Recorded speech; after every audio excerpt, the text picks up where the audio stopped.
pursuing things that are outside the reach of your skin.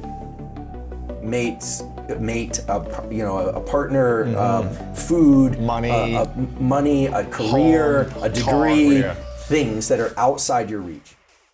The dopamine system is vaulted, meaning these neurons don't release dopamine regularly. They're not supposed to. You can't be walking around all day and thinking, I love this table, I love this wall, that's not the way it works. That's mania.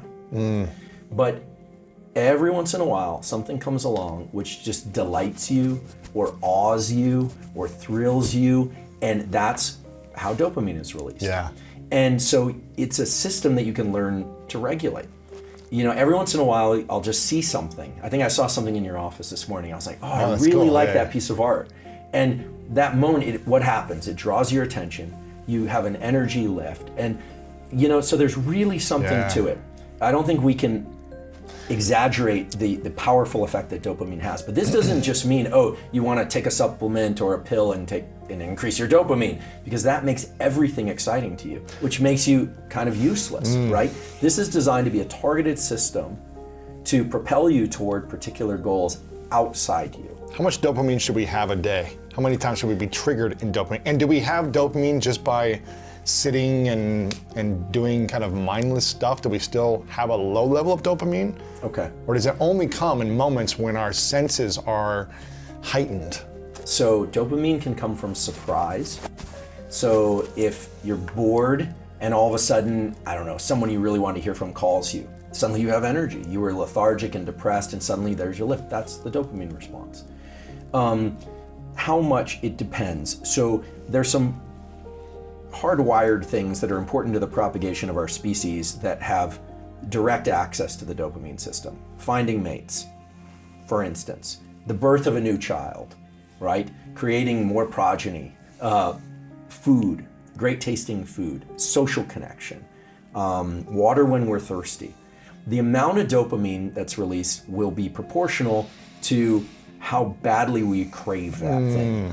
Now, in the sort of world of addiction, this is a well understood phenomenon, because what happens is, I define addiction as a progressive narrowing of the things that bring you pleasure, meaning a progressive narrowing of what allows for dopamine release, right? And relief from addiction, in addition to people moving away from the addicting substance, often involves a progressive expansion of the things that give them relief, more appreciation. A lot of 12-step programs, NA, AA, have these elements of finding Gratitude and something else. That's right. Than the addiction. Right, because people have been living in this tunnel of addiction. Now, barring addiction and taking mania out of the equation, pushing aside depression, we say, well, how much dopamine? Well, throughout your day, what'll happen is, if you're used to succeeding at certain things, you have to be, I'm not talking to you particularly, but one has to be a little bit cautious to continue to pick up those dopamine rewards. So $100 to you at one point in your life probably meant a lot, a nice crisp $100 bill. Later in life, it might not get you as much in life, but having an appreciation for the fact that you have money at all, if you understand that dopamine release actually gives you energy to continue to pursue more of what you want, then you start to think of dopamine as not just an endpoint, but a way to propel you forward. So that's why gratitude, and sorry, I didn't mean to cut you off, but that's why gratitude and appreciation is important, because ultimately you don't want to be delighted by everything, but you also don't want to be constantly feeling as if you have nothing. The sort of ideas... Lacking. That's right. I mean, the idea of abundance, I do like this concept of abundance.